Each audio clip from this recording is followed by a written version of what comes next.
ಜ್ಞಾನಾನಂದಮಯಂ ದೇವಂ ನಿರ್ಮಲಸ್ಫಟಿಕಾಕೃತಿಂ ಆಧಾರಂ ಸರ್ವವಿದ್ಯಾನಾಂ ಹಯಗ್ರೀವಮುಪಾಸ್ಮಹೇ. ಬ್ರಹ್ಮಸ್ವರೂಪಾ ಪರಮಾ ಜ್ಯೋತಿರೂಪಾ ಸನಾತನೀ ಸರ್ವವಿದ್ಯಾಧಿದೇವಿ ಯಾ ತಸ್ಯೈ ವಾಚೇ ನಮೋ ನಮಃ. ಅತಃ ಪೂರ್ಣಂ ಜಗತ್ಪ್ರಾಣಾನ್ ಸಂಸ್ಕೃತಂ ಸಂಸ್ಕೃತಿಂ ಗುರುಂ ಕೃಷಿಕಂ ಸೈನಿಕಂ ಗಾಂಚ ವಂದೇ ಭಾರತಮಾತರಂ. ಸ್ವಸ್ತಿಸ್ತು ಸತಾಂ. ಹರಿ ಓಂ. 11ನೇ ಅಧ್ಯಾಯದ ಮೊದಲ 7 ಪದ್ಯಗಳನ್ನು ನಾವು ಹಿಂದೆ ನೋಡಿದೆವು. ಮುಂದೆ ಅರ್ಜುನನ ಮತ್ತೊಂದು ಮಾತು ಉಳಿದಿದ್ದು. ಅರ್ಜುನನ ಅಪೇಕ್ಷೆ ಇದ್ದದ್ದು, ನನ್ನನ್ನು ಅನುಗ್ರಹಿಸುವುದಕ್ಕಾಗಿ ನೀನು ಅತ್ಯಂತ ಗುಟ್ಟಾದ ಅನೇಕ ಸಂಗತಿಗಳನ್ನು ಹೇಳಿದೆ. ನೀನು ಹೇಳಿದ ಅಂತಹ ಅಪರೂಪದ ಮಾತುಗಳಿಂದ ನನ್ನ ಒಳಗೆ ಇದ್ದ ಎಲ್ಲ ಥರದ ಬೇಗುದಿಗಳು, ಮೋಹಗಳು ದೂರವಾದವು. ಈಗ ನಾನು ಬಹಳ ನಿರ್ಲಿಪ್ತನಾಗಿದ್ದೇನೆ, ಕೆಲಸವನ್ನು ಮಾಡುವುದಕ್ಕೆ ಉದ್ಯುಕ್ತನಾಗಿದ್ದೇನೆ, ಮನಸ್ಸಿನ ಕೊಳೆಗಳನ್ನೆಲ್ಲ ಕಳೆದುಕೊಂಡು ನಿರ್ಮಲನಾಗಿದ್ದೇನೆ, ಸಂತೋಷದಿಂದಿದ್ದೇನೆ, ಮಾಡುವ ಕೆಲಸಕ್ಕಾಗಿ ನನ್ನಲ್ಲಿ ಉತ್ಸಾಹ ತುಂಬಿಕೊಂಡಿದೆ. ನೀನೇ ಹೇಳಿದಂತೆ ಜಗತ್ತಿನ ಪ್ರತಿಯೊಂದಕ್ಕೂ ಕೂಡ ಒಂದು ಹುಟ್ಟು, ಸಾವು, ಅವುಗಳ ಬರು ಹೋಗುವಿಕೆ ಇವೆಲ್ಲವನ್ನು ಕೂಡ ನೀನು ವಿಸ್ತಾರವಾಗಿ ಶ್ರುತಿ ಹೇಗೆ ಪ್ರತಿಪಾದಿಸಿದೆಯೋ ಹಾಗೆ ಹೇಳಿದ್ದಿ. ಆದ್ದರಿಂದಾಗಿ ಭಗವದ್ಗೀತೆ ಶ್ರುತ್ಯುಕ್ತವಾದ ಸಂಗತಿಗಳನ್ನೇ ಹೇಳಿದೆ ಅನ್ನುವ ಕಾರಣದಿಂದಾಗಿ ಇದು ಶ್ರುತಿ ಅತತ್ವಾವೇದಕವಾದ ಮಾತುಗಳಿಗೆ ಸಂಬಂಧಪಟ್ಟದ್ದಲ್ಲ.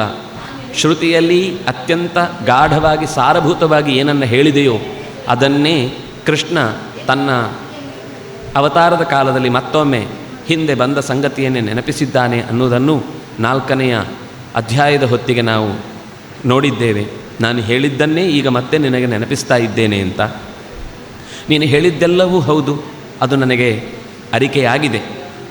ಆದರೆ ಈ ಅರಿವಿಗೆ ಬಂದ ಸಂಗತಿಯನ್ನು, ಕಿವಿಗೆ ಬಿದ್ದದ್ದನ್ನು ಕಣ್ಣಿಗೆ ತಂದುಕೊಳ್ಳುವ ಬಯಕೆ, ಎಲ್ಲವನ್ನೂ ಒಬ್ಬನೇ ನೀನು ನಿರ್ವಹಿಸ್ತಾ ಇದ್ದಿ. ಇಷ್ಟೆಲ್ಲ ಕಾರ್ಯ, ಅದು ಅರಿವಿದೆ, ಇಚ್ಛೆ ಇದೆ, ಕಾರ್ಯ ನಡೀತಾ ಇದೆ ಅನ್ನೋದಿಷ್ಟು ಕೇಳಿದಾಯಿತು. ಆದರೆ ಇಷ್ಟು ವೈವಿಧ್ಯಗಳು, ಈ ಜಗತ್ತಿನಲ್ಲಿರುವ 100 ಥರದ ಜೀವಜಾತಗಳು, ಪಂಚಭೂತಗಳ ಪರ್ಮಿಟೇಷನ್ ಕಾಂಬಿನೇಷನ್ಗಳು, ದೇವತೆಗಳ ಸೃಷ್ಟಿ, ಮನುಷ್ಯರ ಸೃಷ್ಟಿ, ಅದರಲ್ಲಿರುವ 100 ಥರದ ಬಗೆಗಳು, ಈ ಎಲ್ಲದಕ್ಕೂ ಕೂಡ ಒಬ್ಬನೇ ಇದ್ದುಕೊಂಡು ಇಷ್ಟು ವಿಚಿತ್ರವಾದ ಪ್ರಪಂಚವನ್ನು, ಲೋಕಗಳ ನಡುವೆ ಏನೆಲ್ಲ ಒಂದು ಆ ಹೊಂದಾಣಿಕೆ, ಕೊಡುಕೊಳ್ಳುವಿಕೆ ಇದೆಯೋ ಅವೆಲ್ಲವನ್ನು ಒಬ್ಬನೇ ನಿರ್ವಹಿಸ್ತಾ ಇದ್ದಿ ಅನ್ನೋದನ್ನು ಕಾಣುವ ಬಯಕೆ ನನ್ನೊಳಗೆ ತುಂಬಿಕೊಂಡಿದೆ. ನೋಡುವ ಬಯಕೆ ನನಗಿದೆ. ನೋಡುವ ಶಕ್ತಿಯನ್ನು ನೀನು ಕೊಟ್ಟು ನೋಡಿಸುವಿಯಾದರೆ ನಾನು ಖಂಡಿತ ನೋಡ ಬಯಸುತ್ತೇನೆ. ನನ್ನನ್ನು, ನನ್ನೊಳಗಿನ ನಿನ್ನನ್ನು, ನನ್ನ ಮಿತಿಯನ್ನು, ನಿನ್ನ ಅಪರಿಮಿತವಾದಂತಹ ಈ ಸಾಮರ್ಥ್ಯವನ್ನು ಕಾಣುವುದು ನನ್ನ ಅಪೇಕ್ಷೆ ಅಂತಂದಾಗ ಭಗವಂತ ಕೂಡಲೇ ತನ್ನ ವಿಚಿತ್ರವಾದ ರೂಪವನ್ನು ತೋರುವ ನಿಟ್ಟಿನಲ್ಲಿ ಹೇಳುತ್ತಾನೆ. ನೋಡು, ಈಗ ನಾನು ನಿನಗೆ ತೋರಿಸಲಿಕ್ಕಿರುವುದನ್ನು. ಇದರಲ್ಲಿ ವಸುಗಳು, ಆದಿತ್ಯರು, ರುದ್ರರು, ದೇವತೆಗಳು, ಮರುತ್ತುಗಳು, ಅದೇ ರೀತಿ ಅಶ್ವದೇವತೆಗಳು, ವಿಶ್ವದೇವತೆಗಳು ಎಲ್ಲರೂ ಸೇರಿಕೊಂಡಿದ್ದಾರೆ.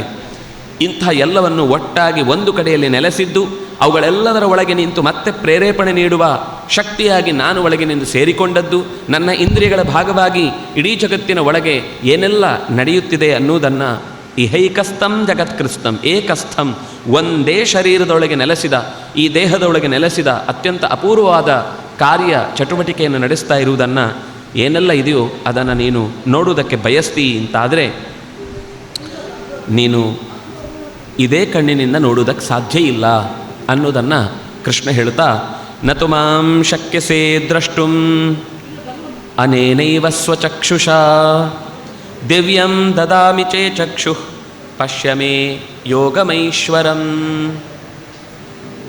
ನೀನು ಈ ಮಾಂಸದ ಕಣ್ಣಿನಿಂದ ಈ ಜಗತ್ತನ್ನು ನೋಡುವುದಕ್ಕೆ ಸಾಧ್ಯ ಇಲ್ಲ.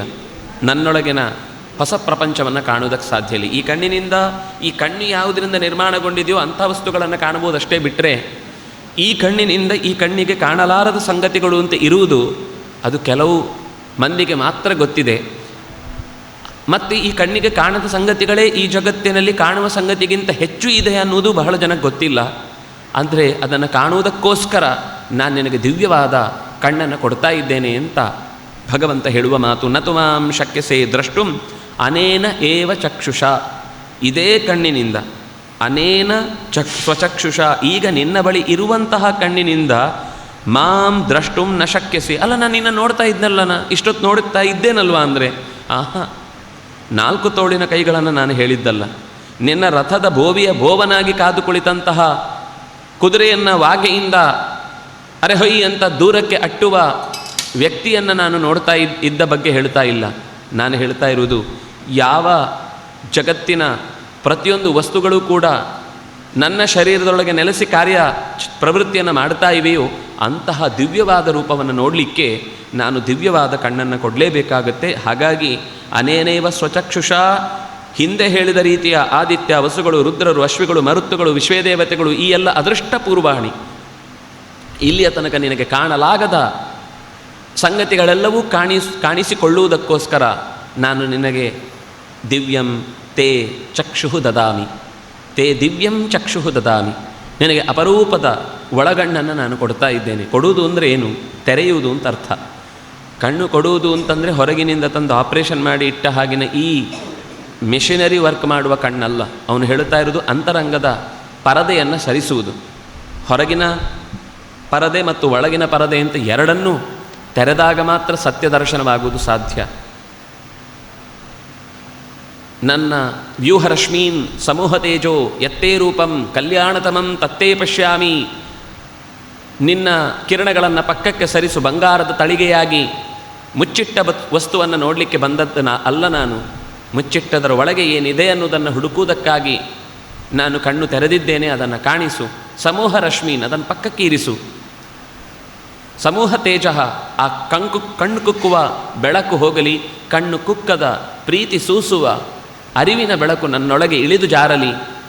ಆ ಮೂಲಕ ನನ್ನ ಮೈಗೆ ಅಂಟಿಕೊಂಡಿರುವ ಕೊಳಗಳೆಲ್ಲ ದೂರ ಸೇರಲಿ ಅಂತ ಹೇಗೆ ಪ್ರಾರ್ಥಿಸ್ತಾ ಇದ್ದ ಋಷಿಯ ಮಾತು ಉಂಟೋ, ಅದೇ ಅನುಗ್ರಹವನ್ನು ಮಾಡುವ ನೆಪದಲ್ಲಿ ತೇ ದಿವ್ಯಂ ಚಕ್ಷು ದದಾಮಿ ಐಶ್ವರಂ ಯೋಗಂ ಪಶ್ಯ.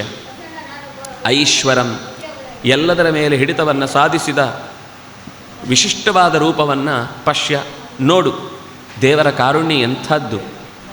ಅರ್ಜುನನಿಗೆ ಕೇವಲ ತಾನು ಬೋವನಾಗಿ ಮಾತ್ರ ಕಾರ್ಯವನ್ನು ನಿರ್ವಹಿಸಲಿಲ್ಲ, ಜೀವನದ ದಾರಿಗೆನೇ. ಅದಕ್ಕೆ ಯತ್ರ ಯೋಗೇಶ್ವರ ಕೃಷ್ಣ ಯತ್ರ ಪಾರ್ಥೋ ಧನುರ್ಧರ ತತ್ರ ಶ್ರೀಹಿ ವಿಜಯ ಭೂತಿ ಅಂತ ಹೇಳಿದ್ದು. ನಮ್ಮ ರಥದಲ್ಲಿ ನಾವಿದ್ದೇವೆ ಸರಿ, ಭಗವಂತನು ಇದ್ದಾನೆ ಅನ್ನುವುದೂ ಸರಿ. ಆದರೆ ಅವನಿದ್ದಾನೆ, ಅವನಿಗೆ ಸಾರಥ್ಯವನ್ನು ಕೊಟ್ಟಿದ್ದೇವೆ ಅಂತನ್ನುವುದು ಅರ್ಥಪೂರ್ಣವಾಗಿ ನಾವು ನಡೆದುಕೊಂಡರೆ ತನ್ನ ದಿವ್ಯವಾದ ದರ್ಶನವನ್ನು, ಇದೇ ರೀತಿಯ ಮಾರ್ಗದರ್ಶನವನ್ನು ಮಾಡ್ತಾ ನಮಗೆ ಕೊಡ್ತಾನೆ ಅಂತನ್ನುವುದು ಈ ಇಡೀ ಗೀತೆಯ ಸಾರಭೂತವಾದ ಅಂಶವನ್ನು ಕೃಷ್ಣ ಇಲ್ಲಿ ಹೇಳ್ತಾ, ಯಾರು ನನಗೆ ಶರಣಾಗಿ ಶಾಧಿಮಾಂ ತ್ವಾಂ ಪ್ರಪನ್ನಂ ಅಂತ ಬರ್ತಾನೋ ಅಂಥವನಿಗೆ ಮೊದಲು ಲೋಕದ ಎಲ್ಲ ಘಟನೆಗಳ ಮೂಲಕ ನನ್ನ ಅರಿವನ್ನು ನಾನು ಕೊಡ್ತಾ ಬರ್ತೇನೆ. ಹಾಗೆ ಕೊಟ್ಟಾಗ ಅವನದರಿಂದ ವಿಮುಖನಾಗದೆ ಅದರಲ್ಲಿರುವ ಸತ್ಯವನ್ನು, ಹೇಗೆ ಗಣಿಯಲ್ಲಿ ಟನ್ನುಗಟ್ಟಲೆ ಇರುವಂತಹ ಮಣ್ಣಿನಿಂದ ಎಲ್ಲೋ ಒಂದು 1/4 kg ಸಿಗಬಹುದಾದಂತಹ ಬಂಗಾರವನ್ನು ಹುಡುಕುವುದಕ್ಕೆ ಪ್ರಯತ್ನಿಸ್ತಾನೋ, ಹಾಗೆ ಜಗತ್ತಿನ 100,000 ಘಟನೆಗಳ ಎಲ್ಲದರಲ್ಲೂ ಸೇರಿಕೊಂಡರೂ ಕೂಡ ಆದರೆ ಅತ್ಯಂತ ಸೂಕ್ಷ್ಮನೆನಿಸಿದ ಭಗವಂತನನ್ನು ಅರಿಯುವುದಕ್ಕೆ ಪ್ರಯತ್ನ ಮಾಡ್ತಾನೋ ಅಂಥವನನ್ನು ನೋಡಲಿಕ್ಕೆ ತನ್ನ ಒಳಗಣ್ಣನ್ನು ನೀಡಿಯೇ ನೀಡ್ತಾನೆ ಅನ್ನುವ ಭರವಸೆಯನ್ನು ತುಂಬುವಂತೆ ಮೇ ಯೋಗಂ ಐಶ್ವರಂ ಪಶ್ಯ. ಯೋಗ ಅಂದರೆ ನನ್ನ ಅಪರೂಪದ ಜಗತ್ತಿನ ಎಲ್ಲ ವಸ್ತುಗಳ ಜೊತೆಗಿರುವ ನನ್ನ ಸಂಬಂಧ, ಜಗತ್ತಿನ ಪ್ರತಿಯೊಂದು ವಸ್ತುಗಳಿಗೆ ನಾನು ಇರುವುದರಿಂದಲೇ ಉಂಟಾದ ಸಂಬಂಧ, ಈ ಎಲ್ಲವನ್ನೂ ಕೂಡ ನಿನಗೆ ತೋರಗೊಡ್ತೇನೆ. ಅರಿವಿನ ಯೋಗ ಇದು, ಐಶ್ವರ ಯೋಗ ಇದು, ಅಸಾಧಾರಣವಾದಂತಹ ಯಾರಿಗೂ ಇಲ್ಲಿಯ ತನಕ ಸಿಗದ ಯೋಗ ಇದು. ಅಲ್ಲ, ಈ ಹಿಂದೆ ಬೇರೆಯವರು ಬಹಳಷ್ಟು ಜನ ನೋಡಿರಬಹುದಲ್ವ ಅಂದರೆ, ಭಗವಂತ ಎಷ್ಟು ಬಾರಿ ತನ್ನ ರೂಪವನ್ನು ತೊಟ್ಟು ಬಂದರೂ ಅದು ನವನವೋನ್ಮೇಷ ಶಾಲಿನಿಯೇ ಆಗಿರುತ್ತೆ. ಯಾಕೆಂದರೆ ಎಷ್ಟು ಬಾರಿ ಕಂಡಾಗಲೂ ಅದರಲ್ಲಿ ಹೊಸತು ಇದ್ದೇ ಇದೆ. ಅವನು ನವೋ ನವೋ ಭವತಿ ಜಾಯಮಾನಃ, ಅವನು ಯಾವತ್ತೂ ಕೂಡ ಹುಟ್ಟಿದಾಗ ಹಿಂದಿನಂತೆಯೇ ತನ್ನದೇ ಸೃಷ್ಟಿಯನ್ನು ಮತ್ತೊಮ್ಮೆ ಕಾಪಿ ಪೇಸ್ಟ್ ಮಾಡುವಂತಹ ದುಸ್ಥಿತಿ ಅವನಿಗಿಲ್ಲ. ತಾನು ಮಾಡುವ ಪ್ರತಿಯೊಂದು ಸೃಷ್ಟಿಯೂ ಚರ್ಯೆಯೂ ಕೂಡ ಹೊಸದೇ ಆಗಿರುವಂತೆ, ತನ್ನ ನಗುವಿನಲ್ಲೂ ಮತ್ತೆ ಹೊಸತನವನ್ನೇ ತುಂಬಿಕೊಂಡಂತೆ, ತನ್ನ ದೃಷ್ಟಿಯ ಕರುಣೆಯ ಪಾತವನ್ನು ಮಾಡುವಾಗಲೂ ಆ ಪಾತದ ಭಾವವೇ ಮತ್ತೆ ಹೊಸದೂ ಎನ್ನಿಸುವಂತೆ ವಿಶಿಷ್ಟವಾದ ಗುಣ ಸಾರ್ವಭೌಮನಾಥ. ಅಂತಹ ಗುಣ ಸಾರ್ವಭೌಮನಾದ ಭಗವಂತನೇ ನನ್ನ ಗುಣ ಸಾರ್ವಭೌಮತೆಯನ್ನು ನಿನಗೆ ಕಾಣುವುದಕ್ಕಾಗಿ ಕಣ್ಣನ್ನಿತ್ತಿದ್ದೇನೆ ಅಂತ ಹೀಗೆ ಹೇಳಿ ಅನುಗ್ರಹಿಸ್ತಾನೆ. ಆಗ ಸಂಜಯ ಈ ಸಂವಾದವನ್ನು ನೋಡ್ತಾ ಇದ್ದವನು ಧೃತರಾಷ್ಟ್ರನಿಗೆ ಮತ್ತೆ ಕೆಲವು ಸಂಗತಿಗಳನ್ನು ಹೇಳ್ತಾನೆ. ಎಂತಹ ನಾರಾಯಣ ಎಂತಹ ನರನಿಗೆ ಎಂತಹ ದರ್ಶನವನ್ನು ಕೊಟ್ಟ ಅನ್ನುವ ಅದ್ಭುತ ಸಂಗತಿಯನ್ನು ನಿರೂಪಿಸ್ತಾನೆ. ಮತ್ತೆ ಯಥಾವತ್ತಾಗಿ ಪ್ರಶ್ನೆಗಳು, ಅರ್ಜುನನದ್ದು, ನಾರಾಯಣನ ಉತ್ತರ, ಆ ವಿಶ್ವರೂಪದ ನಡುವೆ ಬಂದ ಅನೇಕ ಸಂಗತಿಗಳು, ನಾವು ಅಲ್ಲಿ ಎಲ್ಲಿ ಸಿಲುಕಿಕೊಂಡಿದ್ದೇವೆ ಅನ್ನುವ ಇಷ್ಟೂ ಸಂಗತಿಯನ್ನು ಕಣ್ಣಿಗೆ ಕಟ್ಟುವಂತೆ ವ್ಯಾಸರು ಚಿತ್ರಿಸಿದ್ದಾರೆ. ಹೇಳಿದ್ದು ಸಂಜಯ ಧೃತರಾಷ್ಟ್ರನಿಗೆ, ಸಂಜಯ ಹೇಳುತ್ತಾ ಇರೋದು ಕೃಷ್ಣ ಹೀಗೆ ಅರ್ಜುನನಿಗೆ ಹೇಳಿದ ಅಂತ. ಹೇಳಿದ ಸಂಗತಿಗಳು ಅತ್ಯಂತ ಕಡಿಮೆ ಸಂವಾದದಲ್ಲಿದ್ದರೂ ಕೂಡ ಅದು ವಿಸ್ತಾರ ರೂಪಕ್ಕೆ ಬರುವಂತೆ ನಮಗೆ ಸಿಗುವುದಕ್ಕೆ ಕಾರಣವಾದ ವ್ಯಾಸರು ಮತ್ತು ವೈಶಂಪಾಯನ ಜನಮೇಜಯರು, ಹೀಗೆ ನೂರಾರು ಜನರ ನಿರಂತರವಾದಂತಹ ಪ್ರವಚನದ ಅಥವಾ ಹೇಳಿಕೆಯ ಮಾತುಗಳಿಂದ ನಾವು ಇವತ್ತು ಈ ಮಾತಿನಲ್ಲಿ ಇಳಿಯುವುದಕ್ಕೆ ಸಾಧ್ಯವಾಗಿದೆ. ಅಂತಹ ಚಿಂತನೆಯನ್ನು ಕೃಷ್ಣನ ಸನ್ನಿಧಾನದಲ್ಲಿ ನಿರಂತರ ನುಡಿಯುವ ಶಕ್ತಿಯನ್ನು ಮತ್ತಷ್ಟು ಕೊಟ್ಟು ಅದು ಅಂತರಂಗದ ಅರಿವಿಗೆ ಬಂದು ಮಡುಗಟ್ಟಿ ಮತ್ತೆ ನಿನ್ನ ಮುಂದೆ ಅರಿಕೆಯ ಪುಷ್ಪವಾಗಿ ಹರಿದು ಬರಲಿ ನಿರಂತರ ಅಂತ ಪ್ರಾರ್ಥಿಸ್ತಾ, ಕಾಯೇನ ವಾಚಾ ಮನಸಾ ಇಂದ್ರಿಯರ್ವಾ ಬುದ್ಧಿಯ ಆತ್ಮನಾವ ಅನುಸೃತ ಸ್ವಭಾವ ಕರೋಮಿ ಯದ್ಯತ್ ಸಕಲಂ ಪರಸ್ಮೈ ನಾರಾಯಣಾಯೇತಿ ಸಮರ್ಪಯಾಮಿ. ಶ್ರೀಕೃಷ್ಣಾರ್ಪಣಮಸ್ತು.